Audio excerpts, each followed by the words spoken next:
again. And that's exactly what we began to do. We created 15,000 new jobs. We brought out a position where we have 800,000 new manufacturing jobs, but there's more to be done. There's more to be done. Working class people are still in trouble.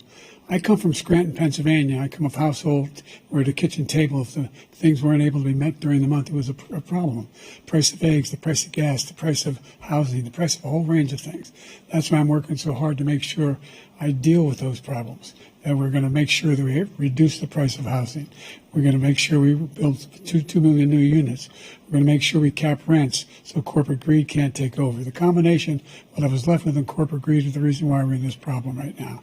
In addition to that, we're in a situation where if you take a look at all that was done in his administration, he didn't do much at all.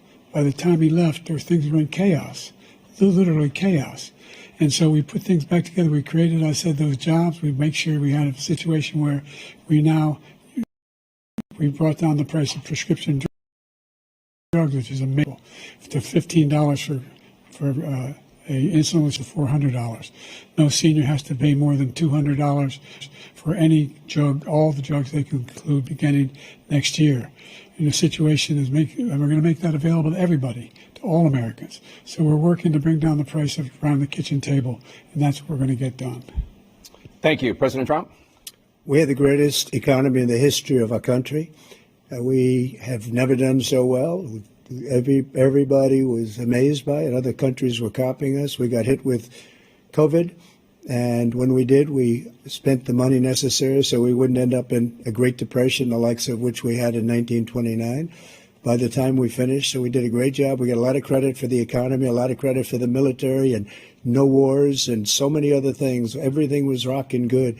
But the thing we never got the credit for, and we should have, is getting us out of that COVID mess. He created mandates that was a disaster for our country. But other than that, we had given them back a country where the stock market actually was higher than pre-COVID, and nobody thought that was even possible. The only jobs he created are for illegal immigrants and bounce-back jobs, a bounce-back from the COVID. He has not done a good job. He's done a poor job, and inflation's killing our country. It is absolutely killing us. Thank you. President Biden?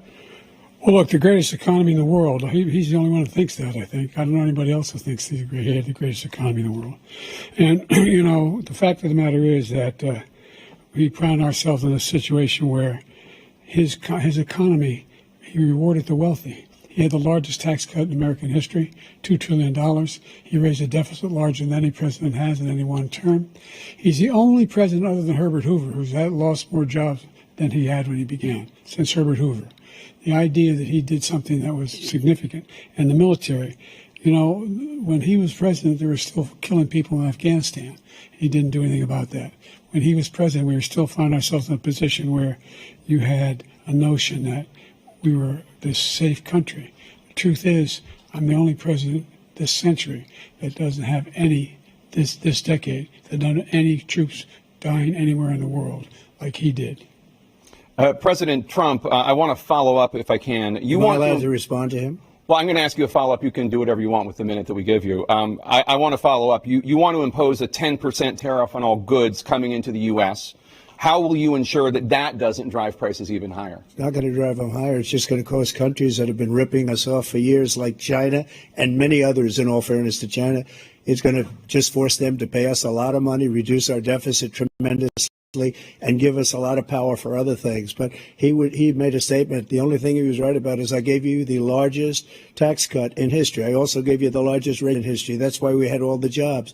And the jobs went down and then they bounced back, and he's taking credit for bounce back jobs. You can't do that. He also said he inherited 9% inflation. Now, he inherited almost no inflation, and it stayed that way for 14 months. And then it blew up under his leadership because they spent money like a bunch of people that didn't know what they were doing, and they don't know what they were doing. It was probably the worst administration in history. There's never been. And as far as Afghanistan is concerned, I was getting out of Afghanistan, but we were getting out with dignity, with strength, with power. He got out. It was the most embarrassing day in the history of our country's life. President Trump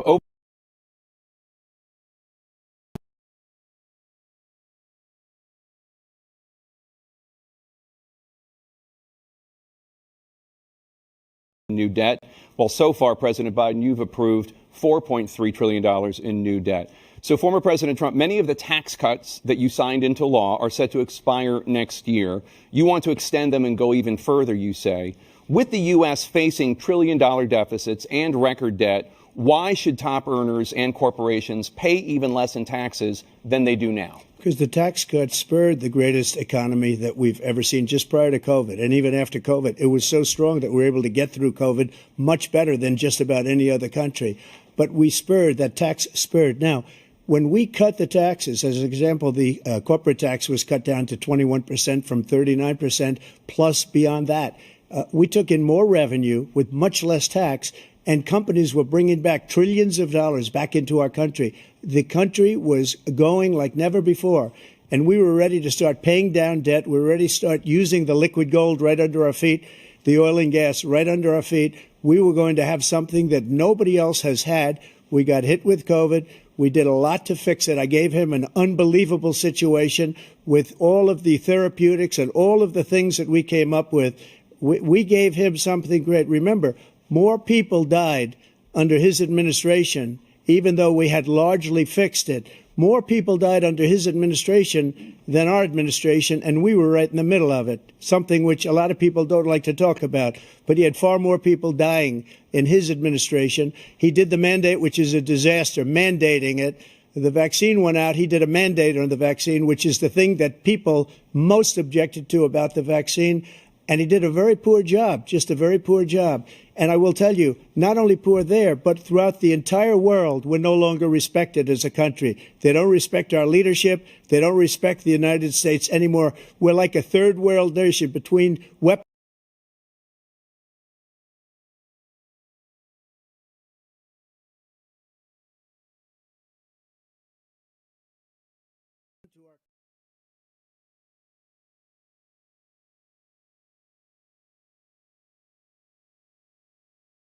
All of the things he's done, we've become like a third world nation, and it's a shame. The damage he's done to our country, and I'd love to ask him, and will, why he allowed millions of people to come in here from prisons, jails, and mental institutions to come into our country and destroy our country.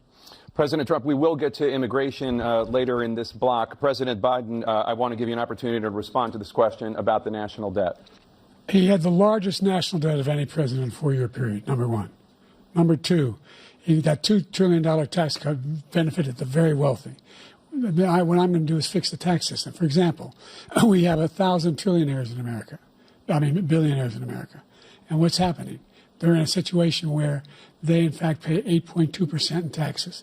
If they just paid 24%, 25%, either one of those numbers, they'd raise $500 billion, I should say, in a 10-year period. We'd be able to wipe out his debt. We'd be able to help make sure that all those things we need to do, child care, elder care, making sure that we continue to strengthen our health care system, making sure that we're able to make every single solitary person eligible for what I've been able to do with the COVID, with dealing with everything we have to do with, look, if we finally beat Medicare. Thank you, President Biden. President Trump? Well, he's right. He did beat Medicare. He beat it to death, and he's destroying Medicare because all of these people are coming in. They're putting them on Medicare. They're putting them on Social Security. They're going to destroy Social Security. This man is going to single-handedly destroy Social Security. These millions and millions of people coming in, they're trying to put them on Social Security. He will wipe out Social Security. He will wipe out Medicare. So he was right in the way he finished that sentence. And it's a shame. What's happened to our country in the last 4 years is not to be believed. Foreign countries, I'm friends with a lot of people, they cannot believe what happened to the United States of America. We're no longer respected. They don't like us. We give them everything they want, and they think we're stupid. They think we're very stupid people. What we're doing for other countries, and they do nothing for us. What this man has done is absolutely criminal. Thank you, President Trump. Dana? This is the first presidential election since the Supreme Court overturned Roe v. Wade. This morning, the court ruled on yet another abortion case, temporarily allowing emergency abortions to continue in Idaho, despite that state's restrictive ban. Former President Trump, you take credit for the decision to overturn Roe v. Wade, which returned the issue of abortion to the states. Correct. However, the federal government still plays a role in whether or not women have access to abortion pills. They're used in about 2/3 of all abortions. As president, would you block abortion medication? First of all, the Supreme Court just approved the abortion pill, and I agree with their decision to have done that, and I will not block it. And if you look at this whole question that you're asking, complex but not really complex. 51 years ago, you had Roe v. Wade, and everybody wanted to get it back to the states. Everybody, without exception. Democrats, Republicans, liberals, conservatives. Everybody wanted it back. Religious leaders. And what I did is I put 3 great Supreme Court justices on the court, and they happened to vote in favor of killing Roe v. Wade and moving it back to the states. This is something that everybody wanted. Now, 10 years ago or so, they started talking about how many weeks and how many this, getting into other things. But every legal scholar throughout the world, the most respected, wanted it brought back to the states. I did that. Now the states are working it out. If you look at Ohio, it was a decision that was an end result that was a little bit more liberal than you would have thought. Kansas, I would say the same thing. Texas is different. Florida is different. But they're all making their own decisions right now. And right now, the states control it. That's the vote of the people. Like Ronald Reagan, I believe in the exceptions. I am a person that believes. And frankly, I think it's important to believe in the exceptions. Some people, you have to follow your heart. Some people don't believe in that. But I believe in the exceptions for rape, incest, and the life of the mother. I think it's very important. Some people don't. Follow your heart. But you have to get elected also. And because that has to do with other things. You got to get elected. The problem they have is they're radical because they will take the life of a child in the 8th month, the 9th month, and even after birth. After birth, if you look at the former governor of Virginia, he was willing to do this. He said, we'll put the baby aside and we'll determine what we do with the baby, meaning we'll kill the baby. What happened is we brought it back to the states, and the country is now coming together on this issue. It's been a great thing. Thank you. President Biden? It's been a terrible thing, what you've done.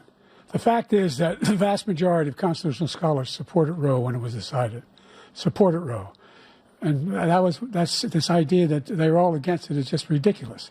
And this is the guy who says the state should be able to have it. We're in a state where in 6 weeks, you don't even know whether you're pregnant or not, but you cannot see a doctor and have him decide on what your circumstances are, whether you need help. The idea that states are able to do this is a little like saying we're going to turn civil rights back to the states. Let each state have a different rule. Look, there's so many young women who have been, including a young woman who just was murdered, and he went to the funeral. The idea that she was murdered by an immigrant coming in, they talk about that. But here's the deal. There's a lot of young women are being raped by their in-laws, by their spouses, brothers and sisters, it's just ridiculous, and they can do nothing about it. And they try to arrest them when they cross state lines. Thank you. There have been many young women murdered by the same people he allows to come across our border. We have a border that's the most dangerous place anywhere in the world, considered the most dangerous place anywhere in the world. And he opened it up, and these killers are coming into our country, and they are raping and killing women. And it's a terrible thing. As far as the abortion is concerned, it is now back with the states. The states are voting. In many cases, it's frankly a very liberal decision. In many cases, it's the opposite. But they're voting, and it's bringing it back to the vote of the people, which is what everybody wanted, including the founders, if they knew about this issue, which, frankly, they didn't. But they would have. Everybody wanted it brought back. Ronald Reagan wanted it brought back. He wasn't able to get it. Everybody wanted it brought back, and many presidents had tried to get it back. I was the one to do it. And again, this gives it the vote of the people, and that's where they wanted it. Every legal scholar wanted it that way. Staying on the topic of abortion, President Biden, 7 states, I'll let you do that. This is the same topic. 7 states have no legal restrictions on how far into a pregnancy a woman can obtain an abortion.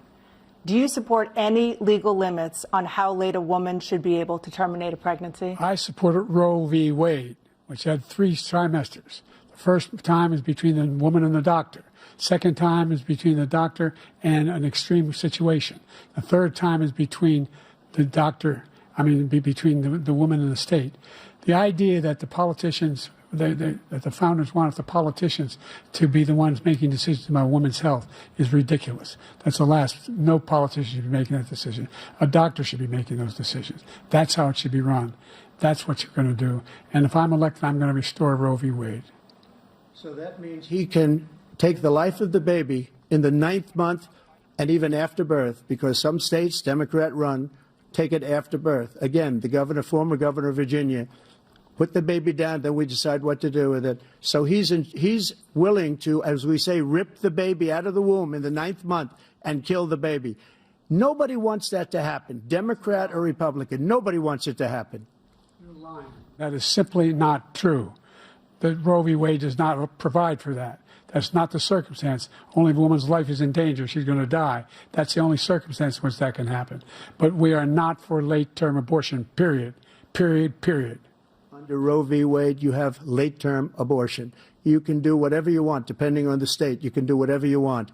We don't think that's a good thing. We think it's a radical thing. We think the Democrats are the radicals, not the Republicans. For 51 years, that was the law. 51 years, constitutional scholarship said it was the right way to go. 51 years, and it was taken away because this guy put very conservative members on the Supreme Court. He takes credit for taking it away.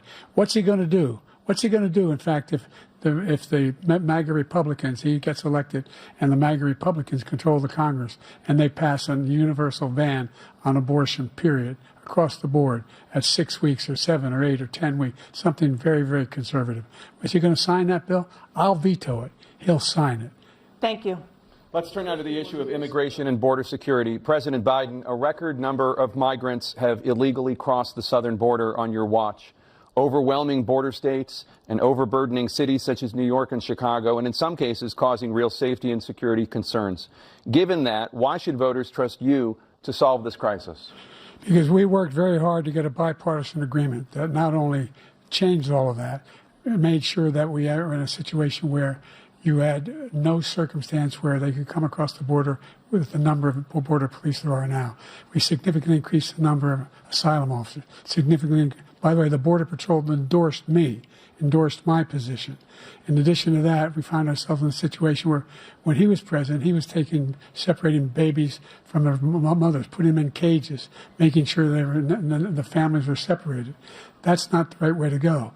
What I've done since I've changed the law, what's happened? I've changed it in a way that now you're in a situation where there are 40% fewer people coming across the border illegally. That's better than when he left office. And I'm going to continue to move until we get the total ban on the total initiative relative to what we're going to do with more Border Patrol and more asylum officers. President Trump? I really don't know what he said at the end of that sentence. I don't think he knows what he said either. Look, we had the safest border in the history of our country. The border, all he had to do was leave it. All he had to do was leave it.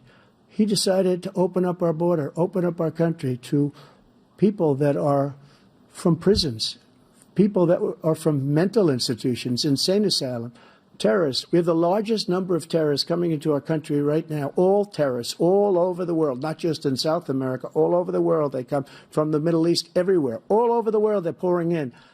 And this guy just left it open. And he didn't need legislation because I didn't have legislation. I said, close the border. We had the safest border in history. In that final couple of months of my presidency, we had, according to Border Patrol, who is great, and by the way, who endorsed me for president, but I won't say that, but they endorsed me for president. Brandon, just speak to him. But look, we had the safest border in history. Now we have the worst border in history. There's never been anything like it. And people are dying all over the place, including the people that are coming up in caravans. Thank you, President Trump. President Biden? The only terrorist who's done anything crossing the border is one who came along and killed under his administration, killed an al-Qaeda person come in his administration, killed 3 American soldiers, That's the only terrorist that's there. I'm not saying that no terrorist ever got through, but the idea they're emptying their prisons, we're welcoming these people, that's simply not true. There's no data to support what he said. Once again, he's exaggerating, he's lying. President Trump, staying on the topic of immigration, you've said that you're going to carry out, quote, the largest domestic deportation operation in American history, unquote. Does that mean that you will deport every undocumented immigrant in America, including those who have jobs, including those whose spouses are citizens, and including those who have lived here for decades? And if so, how will you do it? Just 1 second. He said we killed 3 people. The people we killed are al-Baghdadi and Soleimani, the 2 greatest terrorists, biggest terrorists anywhere in the world. And it had a huge impact on everything, not just border, on everything. He's the one that killed people with the bad water, including hundreds of thousands of people dying and also killing our citizens when they come in. We are living right now in a rat's nest. They're killing our people in New York, in California, in every state in the union, because we don't have borders anymore. Every state is now a border. And because of his ridiculous, insane, and very stupid policies, people are coming in and they're killing our citizens at a level that we've never seen. We call it migrant crime. I call it Biden migrant crime. They're killing our citizens at a level that we've never seen before. And you're reading it like these 3 incredible young girls over the last few days.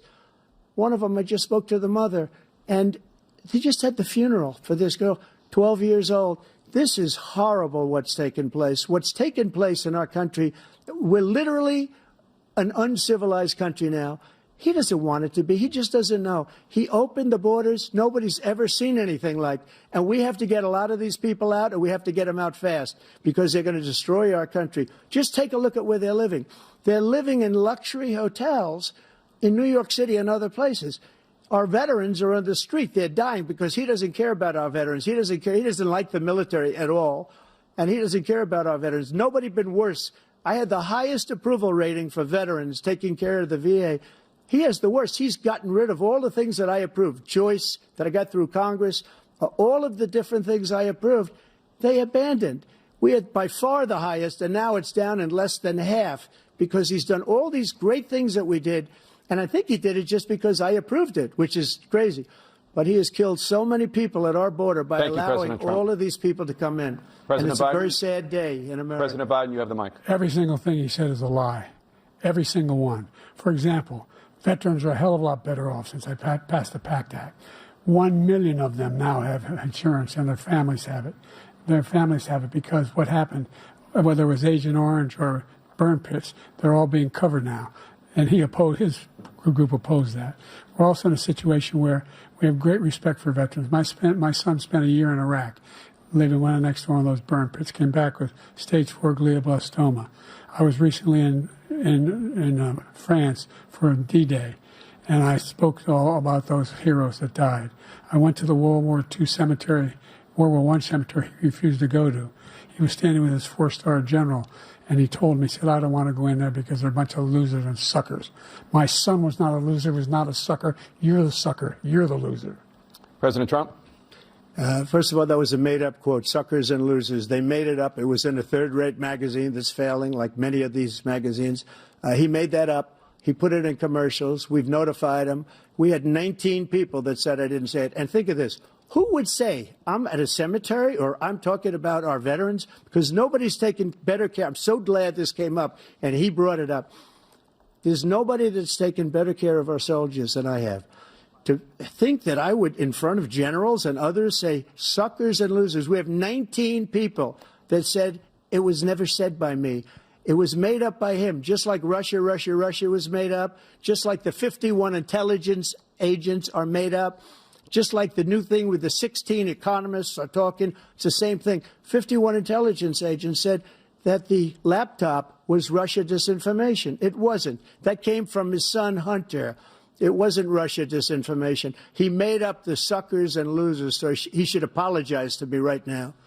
4-star general standing to your side who was on your staff who said you said it, period. That's number one. And number two, the idea that I have to apologize to you for anything along the line. We've done more for veterans than any president has in American history. And they now are in their family. The only sacred obligation we have as a country is to care for our veterans when they come home and their families and equip them when they go to war. That's what we're doing. That's what the VA is doing now. They're doing more for veterans than ever before in our history.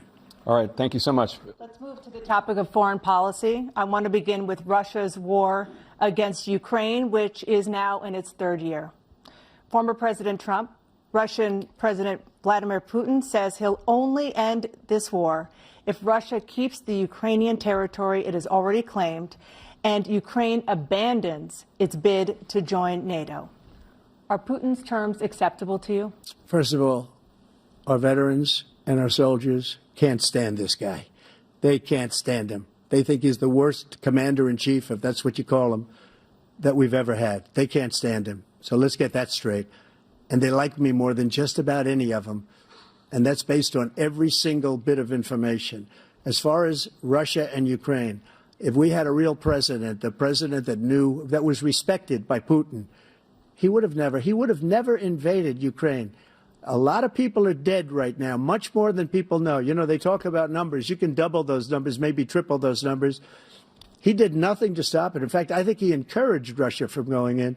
I'll tell you what happened. He was so bad with Afghanistan. It was such a horrible embarrassment, most embarrassing moment in the history of our country, that when Putin watched that and he saw the incompetence, that he should have fired those generals, like I fired the one that you mentioned, and so he's got no love lost. But he should have fired those generals. No general got fired for the most embarrassing moment in the history of our country, Afghanistan, where we left billions of dollars of equipment behind. We lost 13 beautiful soldiers, and 38 soldiers were obliterated. And by the way, we left people behind, too. We left American citizens behind. When Putin saw that, he said, you know what? I think we're going to go in and maybe take this was his dream. I talked to him about it, his dream. The difference is he never would have invaded Ukraine. Never. Just like Israel would have never been invaded in a million years by Hamas. You know why? Because Iran was broke with me. I wouldn't let anybody do business with them. They ran out of money. They were broke. They had no money for Hamas. They had no money for anything. No money for terror. That's why you had no terror at all during my administration. This place, the whole world is blowing up under him. President Biden? I've never heard so much malarkey in my whole life. Look, the fact of the matter is that we're in a situation where, let's take the last point first. Iran attacked American troops, caused brain damage for a number of these troops, and he did nothing about it. Recently, not when he was president. They attacked. He said they're just having headaches. That's all it is. He didn't do a thing when the attack took place, number one. Number two, we got over 100,000 Americans and others out of Afghanistan during that airlift. Number three, we found ourselves in a situation where, if you take a look at what Trump did in Ukraine, this guy told Trump, do whatever you want, and do whatever you want. And that's exactly what Trump did to Putin, encourage him, do whatever you want. And he went in. And listen to what he said when he went in. He was going to take Kyiv in 5 days, remember? Because it's part of the old Soviet Union. That's what he wanted to reestablish, Kyiv. And he, in fact, didn't do it at all. He wasn't able to get it done. And they've lost thousands and thousands of troops, 500,000 troops. President Trump, I never come back said to you that. For 1 minute, I just want to go back to my original question, which is, are Putin's terms acceptable to you? Keeping the territory in Ukraine? No, they're not acceptable. But look, this is a war that never should have started. If we had a leader in this war, he led everybody along. He's given $200 billion now or more to Ukraine. He's given $200 billion. That's a lot of money. I don't think there's ever been anything like it. Every time that Zelensky comes to this country, he walks away with $60 billion. He's the greatest salesman ever.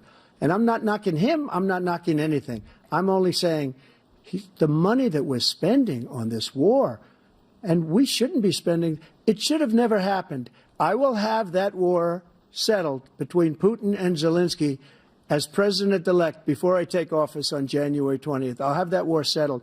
People being killed so needlessly, so stupidly, and I will get it settled, and I'll get it settled fast before I take office. President Biden, you have a minute. The fact is that Putin is a war criminal. He's killed thousands and thousands of people. And he has made one thing clear. He wants to reestablish what was part of the Soviet Empire, not just a piece. He wants all of Ukraine. That's what he wants. And then you think he'll stop there? Do you think he'll stop when if he takes Ukraine?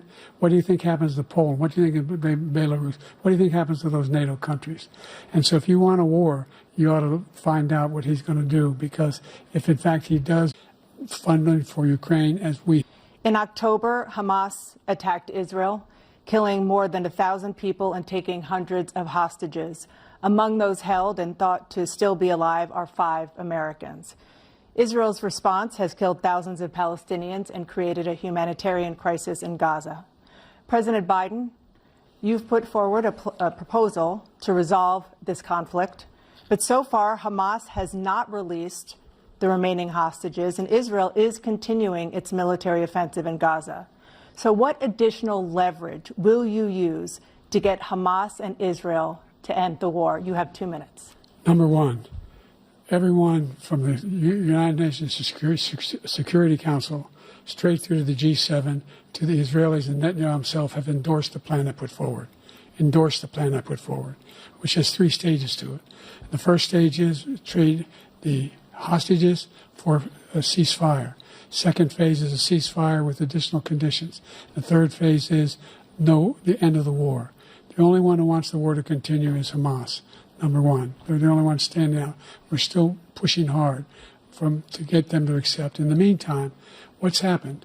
In Israel, we're finding that the only thing I've denied Israel was 2,000-pound bombs. They don't work very well in populated areas. They kill a lot of innocent people. We're providing Israel with all the weapons they need and when they need them. And by the way, I'm the guy that organized the world against Iran when they had a full-blown intercontinental ballistic missile attack on Israel. No one was hurt. No one Israeli was accidentally killed, and it just stopped. We saved Israel. We are the biggest producer of support for Israel of anyone in the world. And so there are 2 different things. Hamas cannot be allowed to be continued. We continue to send our experts and our intelligence people as to how they can get Hamas like we did bin Laden. You don't have to do it. And by the way, they've been greatly weakened, Hamas, greatly weakened, and they should be. They should be eliminated.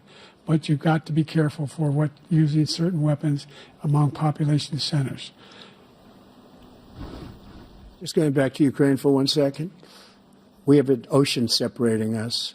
The European nations together have spent $100 billion, or maybe more than that, less than us. Why doesn't he call them and say, you got to put up your money like I did with NATO? I got them to put up hundreds of billions of dollars. The Secretary General of NATO said Trump did the most incredible job I've ever seen. They wouldn't have any. They were going out of business. We were spending almost 100% of the money was paid by us. He didn't do that. He's getting all. You got to ask these people to put up the money. We're over $100 billion more spent, and it has a bigger impact on them because of location, because we have an ocean in between. You got to ask them. As far as Israel and Hamas, Israel's the one that wants to go. He said the only one who wants to keep going is Hamas. Actually, Israel is the one, and you should let him go and let him finish the job. He doesn't want to do it. He's become like a Palestinian, but they don't like him because he's a very bad Palestinian. He's a weak one. President Biden, you have a minute. I've never heard so much foolishness. This is a guy who wants to get out of NATO. You're going to stay in NATO? He's going to pull out of NATO. The idea that our strength lies in our alliances as well. It may be a big ocean, but we're ever able to avoid a war in Europe, a major war in Europe? What happens if, in fact, you have Putin continue to go into NATO? We have an Article 5 agreement. Attack on one is attack on all. You want to start the nuclear war he keeps talking about, go ahead. Let Putin go in and control Ukraine and then move on to Poland and other places. You see what happens then. He has no idea what the hell he's talking about. And by the way, I got 50 other nations around the world to support Ukraine, including Japan and South Korea, because they understand that this kind of dislocation has a serious threat to the whole world peace. No major war in Europe has ever been able to be contained just to Europe. President Trump, just to follow up, would you support the creation of an independent Palestinian state in order to achieve peace in the region? I'd have to see, but before we do that, the problem we have is that we spend all the money. So they kill us on trade. I made great trade deals with the European nations. because if you add them up, they're about the same size economically. Their economy is about the same size as the United States. And they were no cars, they don't want anything that we have, but we're supposed to take their cars, their food, their everything, their agriculture. I changed that. But the big thing I changed is they don't want to pay. And the only reason that he can play games with NATO is because I got them to put up hundreds of billions of dollars. I said, and he's right about this, I said, no, I'm not going to support NATO if you don't pay. They asked me that question, would you guard us against Russia, at a very secret meeting of the 28 states at that time, nations at that time. And I said, no, if you don't pay, I won't do that. And you know what happened? Billions and billions of dollars came flowing in the next day and the next months.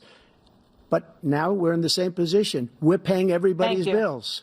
Let's turn to the issue of democracy. Former President Trump, I want to ask you about January 6, 2021. After you rallied your supporters that day, some of them stormed the Capitol to stop the constitutionally mandated counting of electoral votes.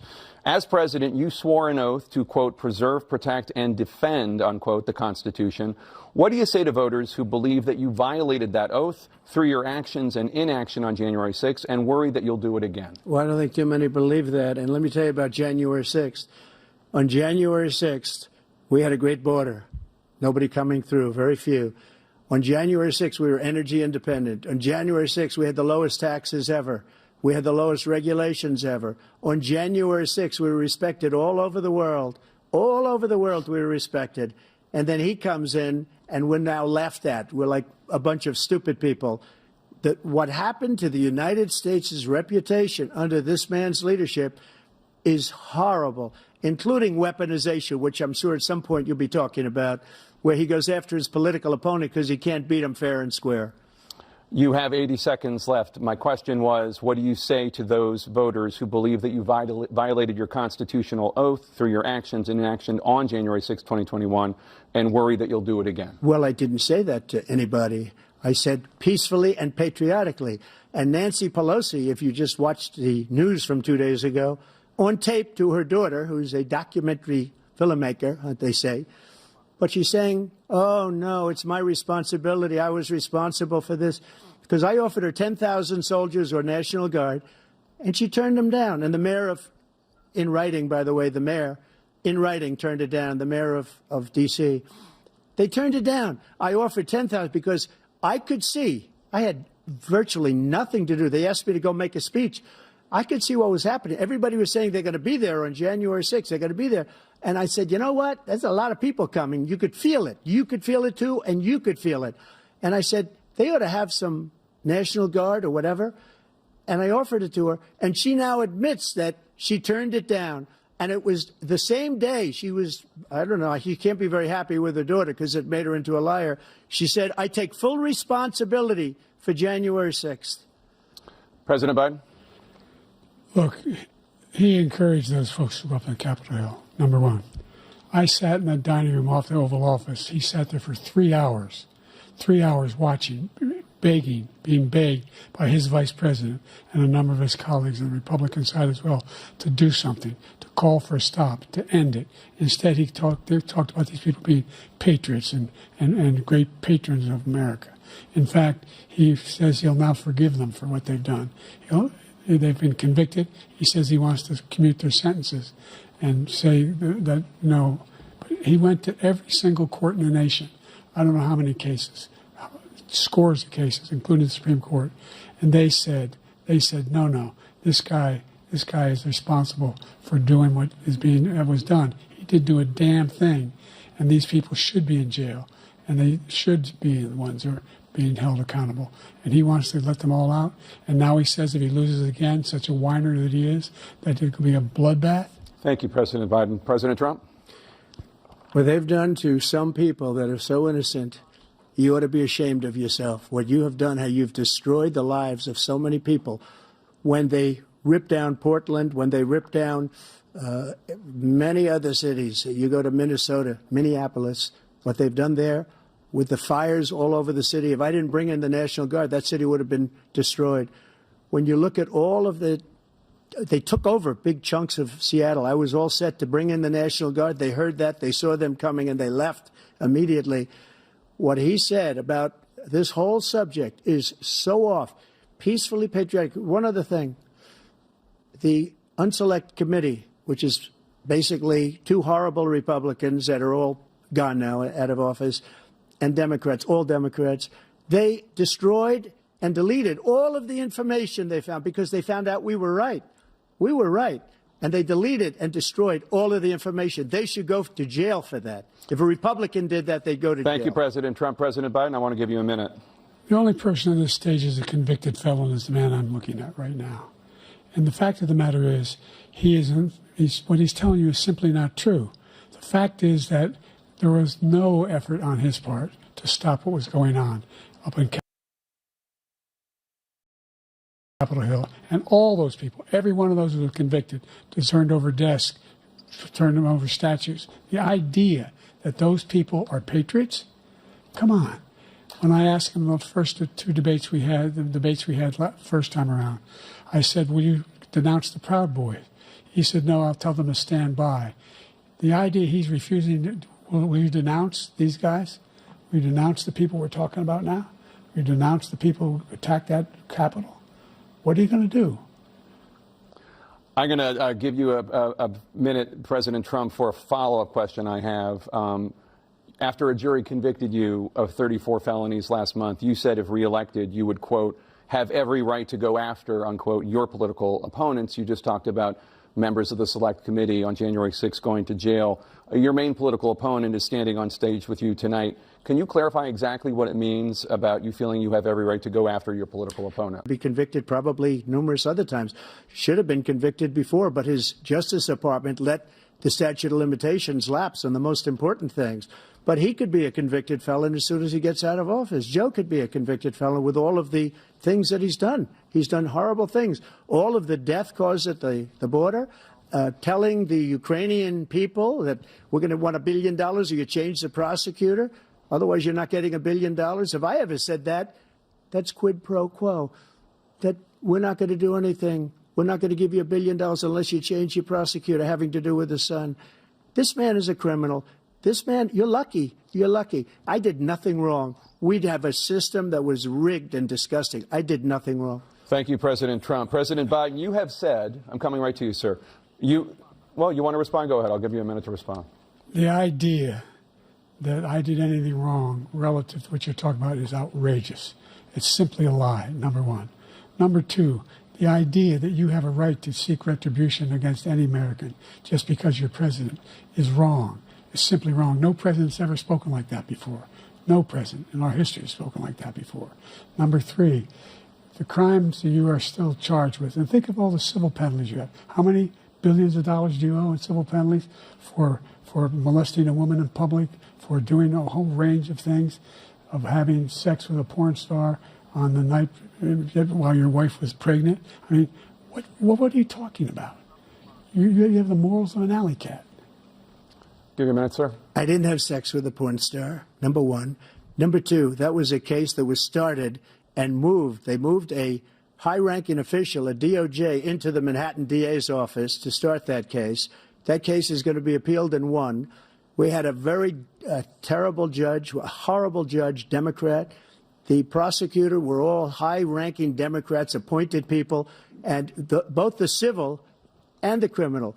He basically went after his political opponent because he thought it was going to damage me. But when the public found out about these cases, because they understand it better than he does, he has no idea what these cases are.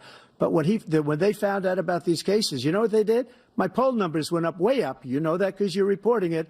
And we took in more money in the last 2 weeks than we've ever taken in the history of any campaign. I don't think any campaign has ever taken. Hundreds of millions of dollars came pouring in because the public knows it's a scam and it's a guy that's after his political opponent because he can't win fair and square. Thank you, President Trump. President Biden, you have said, quote, Donald Trump and his MAGA Republicans are determined to destroy American democracy.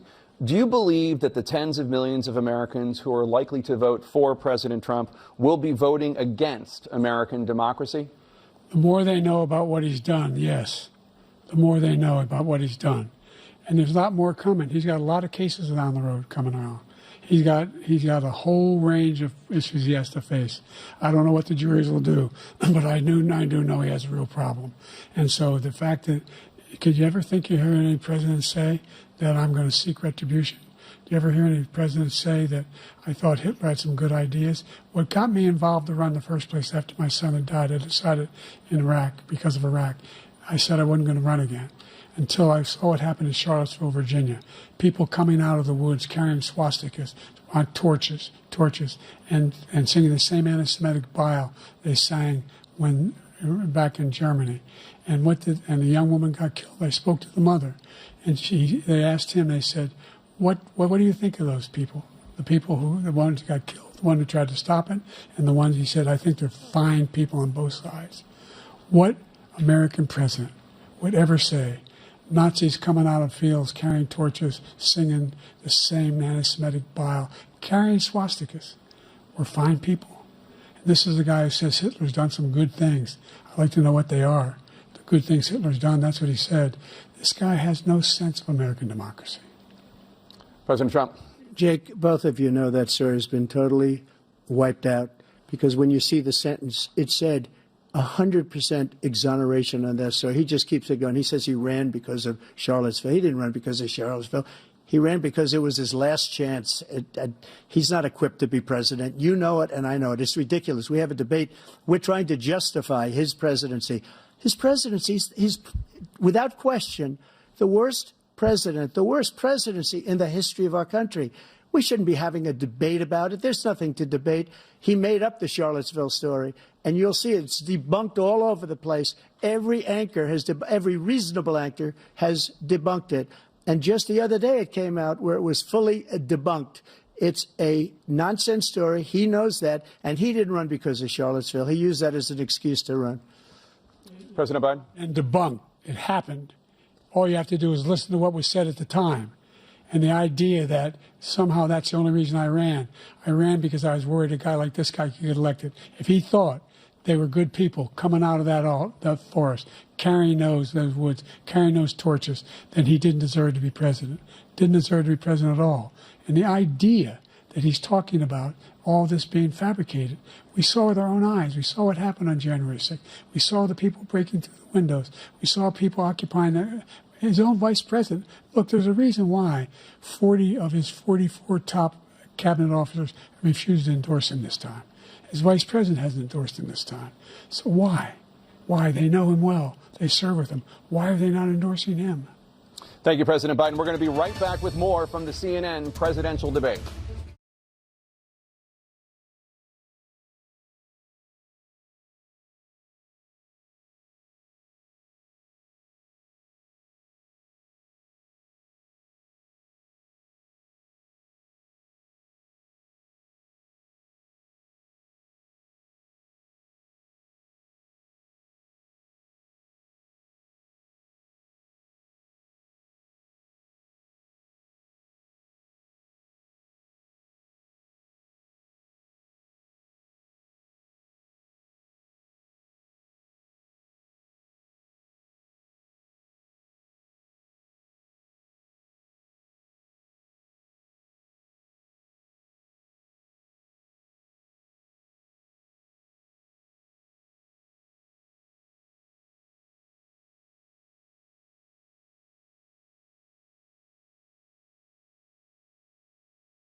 today, live from Georgia.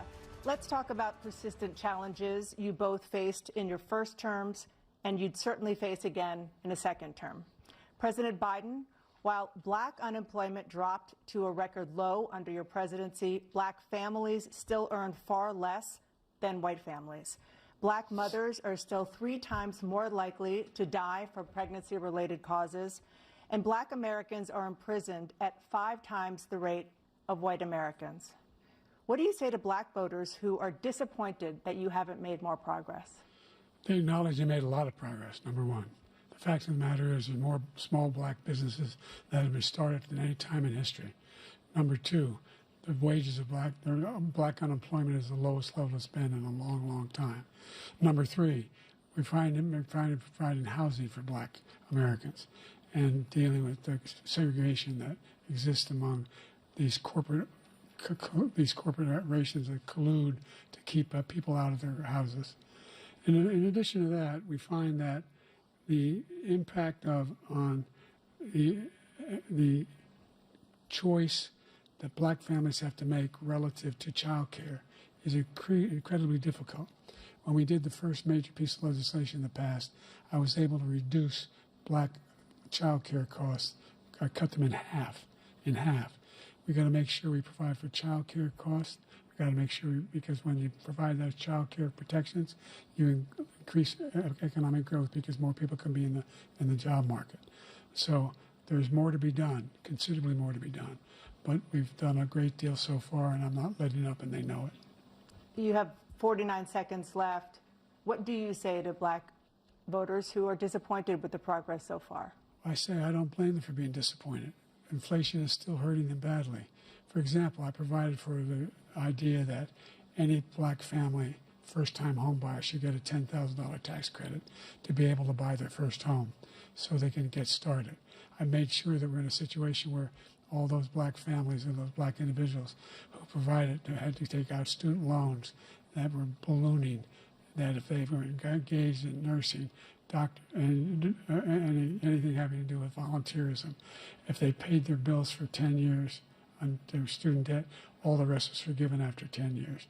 Millions have benefited from that. And we're going to do a whole lot more for black families. Thank you, President Trump. And he caused the inflation. He's blaming inflation, and he's right, it's been very bad. He caused the inflation, and it's killing black families and Hispanic families and just about everybody. It's killing people. They can't buy groceries anymore. They can't. You look at the cost of food where it's doubled and tripled and quadrupled. They can't live. They're not living anymore.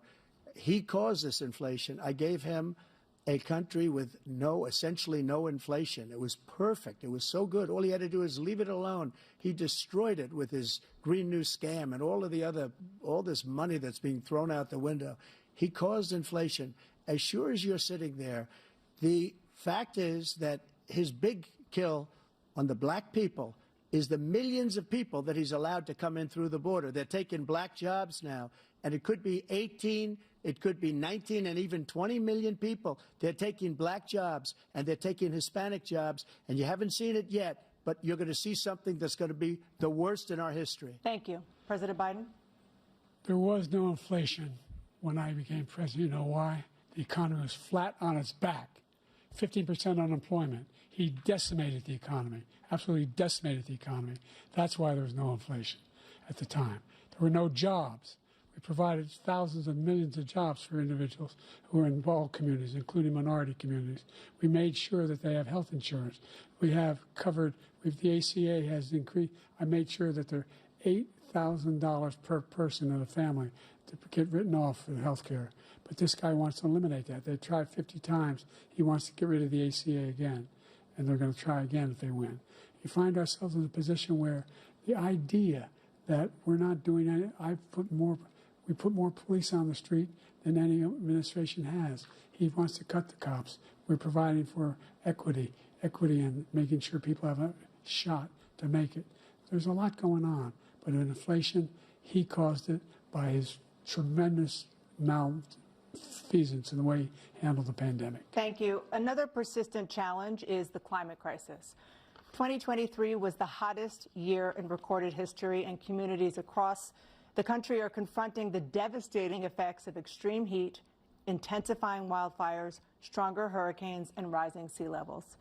Former President Trump, you've vowed to end your opponent's climate initiatives, but will you take any action as president to slow the climate crisis? Well, let me just go back to what he said about the police, how close the police are to him.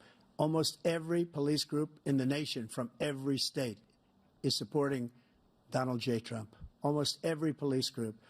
And what he's done to the black population is horrible, including the fact that for 10 years he called them super predators. We can't, in the 1990s, we can't forget that. Super predators was his name, and he called it to them for 10, and they've taken great offense at it, and now they see it happening.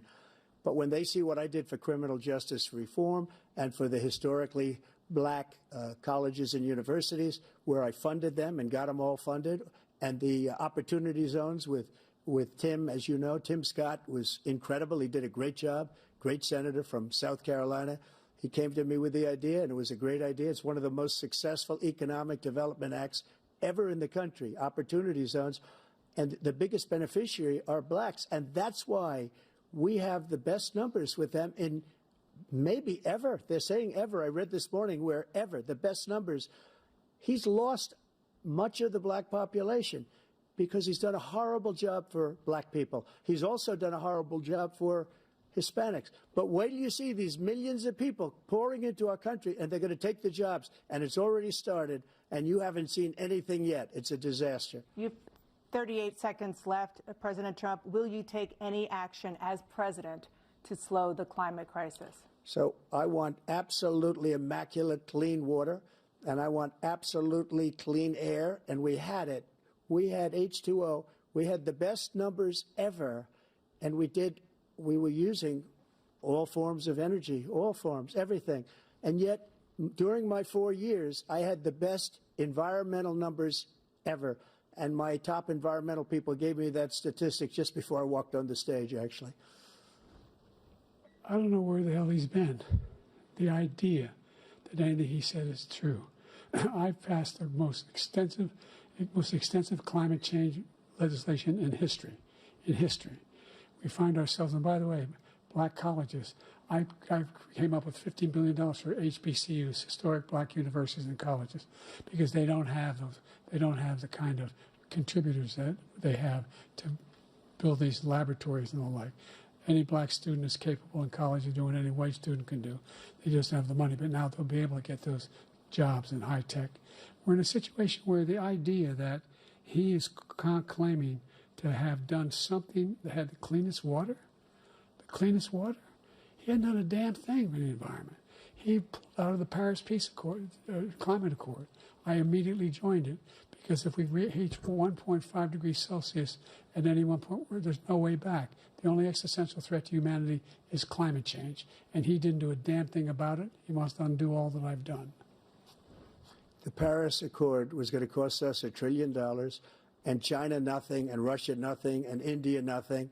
It was a ripoff of the United States. And I ended it because I didn't want to waste that money because they treat us horribly. We were the only ones. It was costing us money. Nobody else was paying into it. And it was a disaster. But everything that he said just now, I'll give you an example. I heard him say before insulin. I'm the one that got the insulin down. I guarantee you that. And I want to take care of people. But we're destroying our country. They're taking over our schools, our hospitals, and they're going to be taking over Social Security. He is destroying Social Security, Medicare, and Medicaid. The idea is that we, in fact, we were the only ones of consequence who were not members of the Paris Accord. How can we do anything if we're not able to, the United States can't get its pollution under control? One of the largest polluters in the world, number one. We're making significant progress. By 2035, we will have cut pollution in half. We have made significant progress, and we're continuing to make progress. We set up a climate corps for thousands of young people who will learn how to deal with climate, just like the Peace Corps. And we're moving in directions that are going to significantly change the elements of cause of pollution. But the idea that he claims that he has the biggest heart up here and he's really concerned about pollution and about climate, I've not seen any indication of that. And by the way, with regard to prescription drugs, One company agreed that they would reduce the price to $35, which I was calling for, one, voluntarily. I made sure every company in the world, every pharmaceutical company, cannot have to pay. Thank you. And by the way, So every day, millions of Americans struggle just to make ends meet. For many older Americans, Social Security provides a critical lifeline. President Biden, if nothing is done to Social Security, seniors will see their benefits cut in just over 10 years. Will you name tonight one specific step that you're willing to take to keep Social Security solvent? yes, make the very wealthy begin to pay their fair share. Right now, everybody making under $170,000 pays 6% of their income, of their paycheck, every single time they get a paycheck from the time of the first one they get when they're 18 years old. The idea that they're going to, I'm proposing that everybody, they pay, the millionaires pay 1%. 1%. So no one I would not raise the cost of Social Security for anybody under $400,000. After that, I began to make the wealthy begin to pay their fair share by increasing from 1% beyond to be able to guarantee the program for life.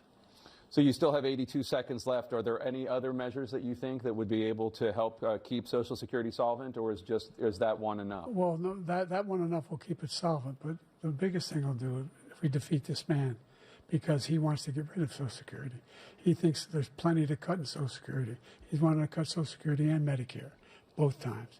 And and if you look at the program put forward by the House Republican caucus that I believe supports, is in fact want to cut it as well. The idea that we don't need to protect our seniors is ridiculous. And by the way, the American public has greater health care coverage today than ever before. And on the ACA, as I said, you're in a circumstance where 400,000 people, 40 million people would not have insurance because they have a pre-existing condition. The only thing that allows them to have that insurance is the fact that they, in fact, are part of the ACA. And by the way, the other thing is, we're in a situation where I talk about education for black communities. I've raised the amount of money for Pell Grants by another $8,000. So anybody making under $70,000 a year is going to be able to get $15,000 toward their tuition. He just doesn't know what he's talking about. Thank you, President Biden. President Trump. So I've dealt with politicians all my life. I've been on this side of the equation for the last 8 years. I've never seen anybody lie like this guy. He lies. I've never seen it. He can look you in the face. About so many other things, too. And we mentioned the laptop. We mentioned Russia, Ukraine. Everything he does is a lie. It's misinformation and disinformation. The losers and suckers story that he made up is a total lie on the military. It's a disgrace. But Social Security, he's destroying it because millions of people are pouring into our country, and they're putting them onto Social Security. They're putting them onto Medicare, Medicaid. They're putting them in our hospitals. They're taking the place of our citizens. What they're doing to the VA, to our veterans, is unbelievable. Our veterans are living in the street, and these people are living in luxury hotels. He doesn't know what he's doing, and it's really coming back. I've never seen such anger in our country before. President Biden. The idea that veterans are not being taken care of, I told you before. And by the way, when I said suckers and losers, he acknowledged after that he fired that general. That general got fired because he's the one that acknowledged that that's what he said. He was the one standing with Trump when he said it, number one. Number two, the idea that we're going to be in a situation where all these millions and millions, the way he talks about it, illegal aliens are coming into the country and taking away our jobs. There's a reason why we have the fastest growing economy in the world, the reason why we have the most successful economy in the world. We're doing better than any other nation in the world. And by the way, those 15 Nobel laureates he talked about being phony, those 15 Nobel laureates, economists, they all said that if Trump is reelected, we're likely to have a recession and inflation is going to increasingly go up. And by the way, worst president in history, 159 presidential scholars voted him the worst president in the history of the United States of America. President Biden, thank you so much. Let's turn to the cost of child care, which many American families struggle to afford. President Trump, both you and President Biden have tried to address this issue, but the average cost of child care in this country has risen to more than $11,000 a year per child. For many families, the cost of child care for 2 children is more than their rent. In your second term, what would you do to make child care more affordable? Just to go back, the general got fired because he was no good. And if he said that, that's why he made it up. But we have 19 people that said I didn't say it, and they're very highly respected, much more so than him. The other thing is, he doesn't fire people. He never fired people. I've never seen him fire anybody. I did fire a lot. I fired Comey because he was no good. I fired a lot of the top people at the FBI, drained the swamp. They were no good. Not easy to fire people. You'd pay a price for it, but they were no good. I inherited these people. I didn't put him there. I didn't put Comey there. He was no good. I fired him. This guy, he didn't fire. Did you fire anybody? Did you fire anybody that's on the border that's allowed us to have the worst border in the history of the world? Did anybody get fired for allowing 18 million people, many from prisons, many from mental institutions? Did you fire anybody that allowed our country to be destroyed? Joe, our country is being destroyed as you and I sit up here and waste a lot of time on this debate. This shouldn't be a debate. He is the worst president. He just said about me because I said it. But look, he's the worst president in the history of our country. He's destroyed our country. Now all of a sudden he's trying to get a little tough on the border. He came out with a nothing deal, and it reduced it a little bit, like this much. It's insignificant. He wants open borders. He wants our country to either be destroyed or he wants to pick up those people as voters. And I don't think we just can't let it happen. If he wins this election, our country doesn't have a chance, not even a chance, of coming out of this rut. We probably won't have a country left anymore. That's how bad it is. He is the worst in history by far. Thank you, President Trump. President Biden? We're the most admired country in the world. We're the United States of America. There's nothing beyond our capacity. We have the finest military in the history of the world, the finest in the history of the world. No one thinks we're weak. No one wants to screw around with us. Nobody. Number one. Number two, the idea that we're talking about worst presidents. I wasn't joking. Look it up or go online.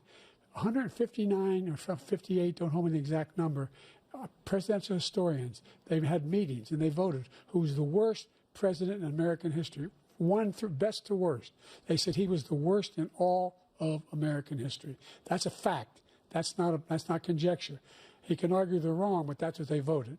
The idea that he is doing anything to deal with child care, he did virtually nothing to child care. We should significantly. Was about The polling, we have other things that they rate him the worst because what he's done is so bad. And they rate me, I'll show you, I will show you. And they rate me one of the best, okay? And if I'm given another 4 years, I will be the best. I think I'll be the best. Nobody's ever created an economy like us. Nobody ever cut taxes like us. He's the only one I know. He wants to raise your taxes by 4 times. He wants to raise everybody's taxes by 4 times. He wants the Trump tax cuts to expire. So everybody, including the two of you, are going to pay 4 to 5 times. Nobody ever heard of this before. All my life, I'd grow up and I'd see politicians talking about cutting taxes. When we cut taxes, as I said, we did more business. Apple and all these companies, they were bringing money back into our country. The worst president in history by far, and everybody knows it. President Biden? Look, the fact of the matter is that he's dead wrong about, he's increased the tariff, he will increase the taxes on middle-class people. I said I'd never raise a tax on anybody making less than $400,000. I didn't. But this tariff is 10% tariffs. Everything coming in the country, you know what the economists say? That's going to cost the average American $2,500 a year more because they're going to have to pay the difference in food and all the things that are very important. Number two, he's in a situation where he talks about how he has not raised, he somehow helped the middle class. The middle class have been devastated by you. Now you want a new tax cut of $5 trillion over the next 10 years, which is going to fundamentally bankrupt the country. You had the largest deficit of any president in American history, number one. Number two, you have not, in fact, made any contact, any progress with China. We are the lowest trade deficit with China since 2010. Thank you, President Biden. You lost Thank you, President Biden. Let's discuss an epidemic impacting millions of Americans that both of you have made a top priority in your first term, the opioid crisis. And for both of you, the number of overdose deaths in this country has gone up. Under your term, it went up. Under your term, it has gone up. Former President Trump, despite the efforts that both of you have made, more than 100,000 Americans are dying from overdoses every year, primarily from fentanyl and other opioids. What will you do to help Americans right now in the throes of addiction who are struggling to get the treatment they need? To finish up, we now have the largest deficit in the history of our country under this guy. We have the largest deficit with China. He gets paid by China. He's a Manchurian candidate. He gets money from China. So I think he's afraid to deal with them or something. But do you notice he never took out my tariffs because we bring in so much money with the tariffs that I imposed on China. He never took them away. He can't because it's too much money. It's tremendous. And we saved our steel industries, and there was more to come, but he hasn't done that. But he hasn't cut the tariffs because he can't, because it's too much money. But he's got the largest deficit in the history of our country, and he's got the worst situation with China. China's going to own us if you keep allowing them to do what they're doing to us as a country. They are killing us as a country, Joe, and you can't let that happen. You're destroying our country. So, President Trump, you have 67 seconds left. The question was, what are you going to do to help Americans in the throes of addiction right now who are struggling to get the treatment they need? Jake, we were doing very well at addiction until the COVID came along. We had the 2.5, almost 3 years of like nobody's ever had before, any country, in every way. And then we had to get tough. And it was the drugs pouring across the border it started to increase. We got great equipment. We bought the certain dog that's the most incredible thing that you've ever seen, the way they can spot it. We did a lot, and we were getting very low numbers, very, very low numbers. Then he came along. The numbers, have you seen the numbers now? It's not only the 18 million people that I believe is even low because the gotaways, they don't even talk about gotaways.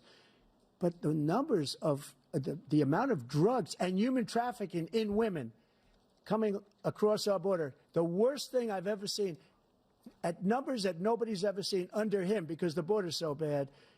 But the number of drugs coming across our border now is the largest we've ever had by far. President Trump, thank you. President Biden? Fentanyl and the byproducts of fentanyl went down for a while. And I wanted to make sure we use the machinery that can detect fentanyl, these big machines that roll over everything that comes across the border. And it costs a lot of money. That was part of this deal we put together, this bipartisan deal. More fentanyl machines, more be able to detect drugs, more numbers of agents, more numbers of all the people at the border. And when we had that deal done, he called his Republican colleagues, said, "Don't do it. It's going to hurt me politically." No, he never argued it's not a good bill. It's a really good bill. We need those machines. We need those machines.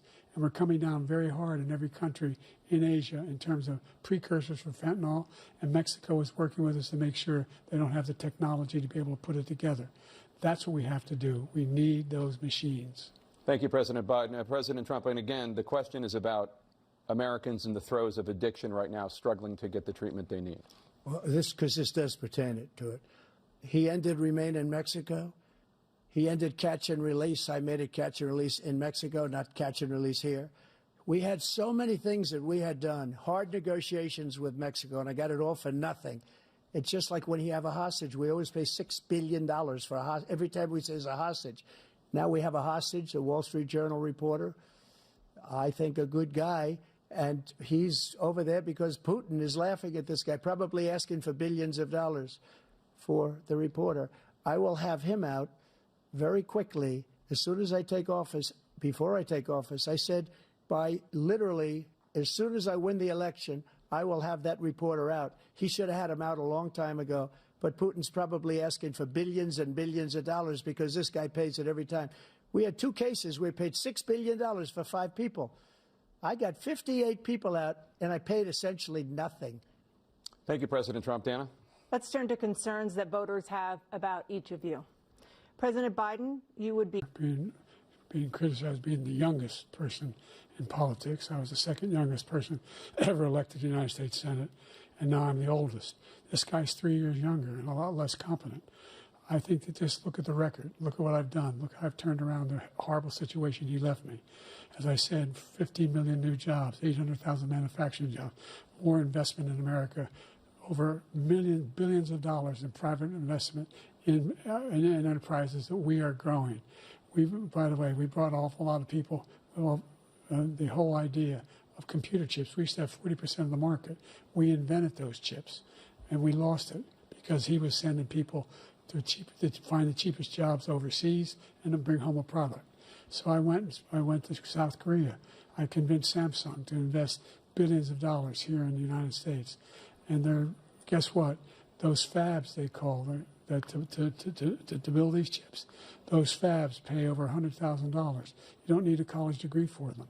And there's billions, about $40 billion already being invested and being built right now in the United States, creating significant jobs for Americans from all over the world.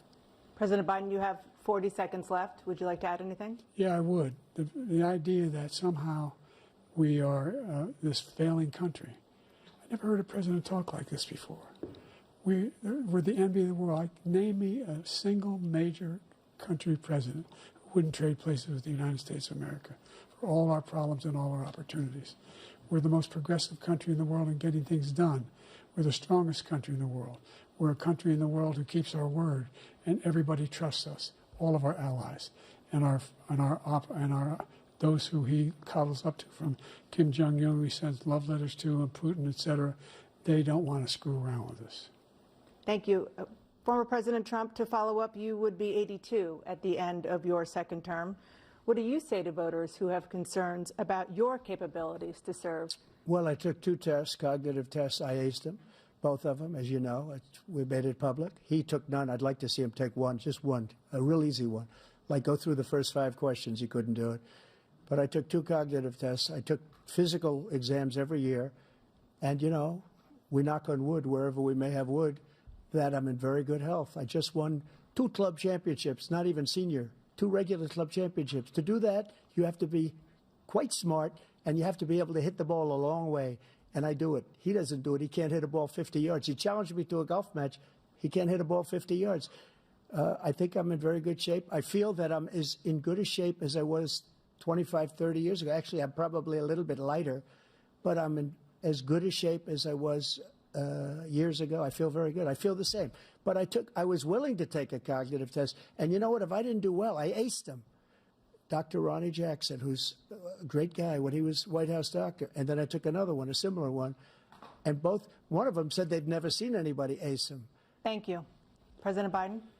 You can see he is 6'5" and only 223 pounds, or 235 pounds. Well, you said 6'4", 200. Well, anyway, anyway, just take a look at what he says he is, and take a look at what he is. Look, I'd be happy to have a driving contest with him. I got my handicap, which when I was vice president, down to a 6. But by the way, I told you before, I'm happy to play golf if you carry your own bag. Think you can do it? That's the biggest lie. That he's a 6 handicap of all. I was an 8 handicap. Yeah. 8. Never. But I had, you know how many? I've seen you swing. I know you swing. Let's not act like children. President Trump, we're going to 21 turn Let's not act like children. You are to a a child. specific concern that voters have about you. Will you pledge tonight that once all legal challenges have been exhausted, that you will accept the results of this election, regardless of who wins, and you will say right now that political violence in any form is unacceptable? Well, I shouldn't have to say that, but of course I believe that. It's totally unacceptable.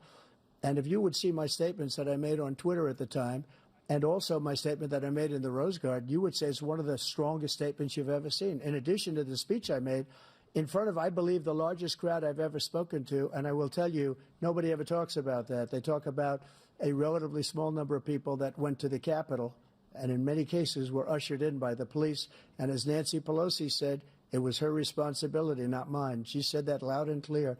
But the answer is, if the election is fair, free, and I want that more than anybody. And I'll tell you something. I wish he was a great president, because I wouldn't be here right now. I'd be at one of my many places enjoying myself. I wouldn't be under indictment because I wouldn't have been his political opponent, because he indicted me because I was his opponent. I wish he was a great president. I would rather have that. I wouldn't be here. I don't mind being here. But the only reason I'm here is he's so bad as a president that I'm going to make America great again. We're going to make America great again. We're a failing nation right now. We're a seriously failing nation. And we're a failing nation because of him. His policies are so bad. His military policies are insane. They're insane. These are wars that will never end with him. He will drive us into World War III, and we're closer to World War III than anybody can imagine. We are very, very close to World War III, and he's driving us there. And Kim Jong-un and President Xi of China, Kim Jong-un of North Korea, all of these, Putin, they don't respect him. They don't fear him. They have nothing going with this gentleman, and he's going to drive us into World War III. You want a World War III, let him follow and win, and let Putin say, do what you want, NATO. Just do what you want. There's a thing called Article 5. An attack on one is an attack on all, and required response. The idea, I can't think of a single major leader in the world who wouldn't trade places with the job I've done and what they've done. Because we are a powerful nation. We have wonderful peace. It's because of the people, not me. It's because of the American people. They're capable of anything, and they step up when they're needed. And right now, we're needed. We're needed to protect the world because our own safety is at stake. And again, you want to have a war, just let Putin go ahead and take Kyiv, make sure they move on, see what happens in Poland, Hungary, and other places along that border. Then you have a war. President Trump, as I come back to you for a follow-up, the question was, will you accept the results of this election, regardless of who wins? Just to finish what he said, if I might, Russia, they took a lot of land from Bush. They took a lot of land from Obama and Biden. They took no land, nothing from Trump, nothing. He knew not to do it. He's not going to play games with me. He knew that. I got along with him very well, but he knew not to play games. He took nothing from me. But now he's going to take the whole thing from this man right here. That's a war that should have never started. It would have never started ever with me. And he's going to take Ukraine. And, you know, you asked me a question before, would you do this with? He's got us in such a bad position right now with Ukraine and Russia because Ukraine's not winning that war. He said, I will never settle until such time. They're running out of people. They're running out of soldiers. They've lost so many people. It's so sad. They've lost so many people, and they've lost those gorgeous cities with the golden domes that are 1,000 years old, all because of him and stupid decisions. Russia would have never attacked if I were President Trump, president. the question was, will you accept the results of the election, regardless of who wins? Yes or no, please. If it's a fair and legal and good election, absolutely. I would have much rather accepted these. But the fraud and everything else was ridiculous. And if you want, we'll have a news conference on it in a week, or we'll have another one of these in a week. But I will absolutely, there's nothing I'd rather do. It would be much easier for me to do that than I'm running again. I wasn't really going to run until I saw the horrible job he did. He's destroying our country. I would be very happy to be someplace else, in a nice location someplace. And again, no indictments, no political opponent stuff, because it's the only way he thinks he can win. But unfortunately, it's driven up my numbers and driven them up to a very high level because the people understand it. Well, let's see what your numbers are when this election is over. Let's see. You're a whiner. When you lost the first time, you continued, you appealed and appealed to courts all across the country. Not one single court in America said any of your claims had any merit, state or local, none. But you continue to provoke this lie about somehow there's all this misrepresentation, all this stealing. There is no evidence of that at all. And I tell you what, I doubt whether you'll accept it because you're such a whiner. The idea, if you lose again, you accepting anything, you can't stand the loss. Something snapped in you when you lost the last time. We'll be right back with more from the CNN presidential debate, live from Georgia.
It is now time for the candidates to deliver their closing statements as predetermined by a coin toss. We're going to begin with you, President Biden. You have 2 minutes. We've made significant progress from the debacle that was left by President Trump in his last term. We find ourselves in a situation where, number one, we have to make sure that we have a fair tax system. I ask anyone out there in the audience or anyone out watching this debate, do you think the tax system is fair? The fact is that I said nobody even making under $400,000 had a single penny increase in their taxes, and will not. And if I'm reelected, that'll be the case again. But this guy has increased your taxes because of the deficit, number one. He's increased inflation because of the debacle he left after the way he handled the pandemic. And he finds himself in a position where he now wants to tax you more by putting a 10% tariff on everything that comes into the United States of America. What I did, when, for example, he wants to get rid of the ability of Medicare for us to be able to negotiate drug prices with the big pharma companies. Well, guess what? We got it down to $35 for insulin instead of $400. No more than $2,000 for every senior, no matter how much prescription they need. You know what that did? That reduced the federal debt by $160 billion over 10 years because the government doesn't have to pay the exorbitant prices. I'm going to make that available to every senior all along, it's happening now, and everybody in America. He wants to get rid of that. I'm going to make sure that we have child care. We're going to significantly increase the credit people have for child care. I'm going to make sure we do something about what we're doing on lead pipes and all the things that are causing health problems for people across the country. We're going to continue to fight to bring down inflation and give people a break. Thank you, President Biden. President Trump, you now have 2 minutes for your closing statement. Like so many politicians, this man is just a complainer. He said, we want to do this, we want to do that, we want to get rid of this tax, that tax. But he doesn't do anything. All he does is make our country unsafe by allowing millions and millions of people to pour in. Our military doesn't respect him. We look like fools in Afghanistan. We didn't stop Israel. It was such a horrible thing that would have never happened. It should have never happened. Iran was broke. Anybody that did business with Iran, including China, they couldn't do business with the United States. They all passed. Iran was broke. They had no money for Hamas or Hezbollah, for terror, no money whatsoever. Again, Ukraine should have never happened. He talks about all this stuff, but he didn't do it. For 3.5 years, we're living in hell. We have the Palestinians and we have everybody else rioting all over the place. You talk about Charlottesville. This is 100 times Charlottesville, 1,000 times. The whole country is exploding because of you, because they don't respect you, and they have to respect their president, and they don't respect you throughout the world. What we did was incredible. We rebuilt the military. We got the largest tax cut in history, the largest regulation cut in history. The reason he's got jobs is because I cut the regulations that gave jobs, but he's putting a lot of those regulations back on. All of the things that we've done, nobody's never seen anything like. Even from a medical standpoint, right to try, where we can try space-age materials instead of going to Asia or going to Europe and trying to get when you're terminally ill.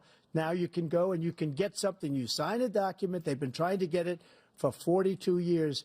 But you know what we did for the military was incredible. Choice for our soldiers, where our soldiers, instead of waiting for 3 months to see a doctor, can go out and get themselves fixed up and readied up and take care of themselves, and they're living. And that's why I had the highest approval rating in the history of the VA. So all of these things, we're in a failing nation, but it's not going to be failing anymore. We're going to make it great again.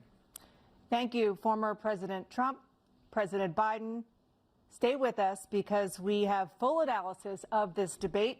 Anderson Cooper and Aaron Burnett starts now on. Hi, guys.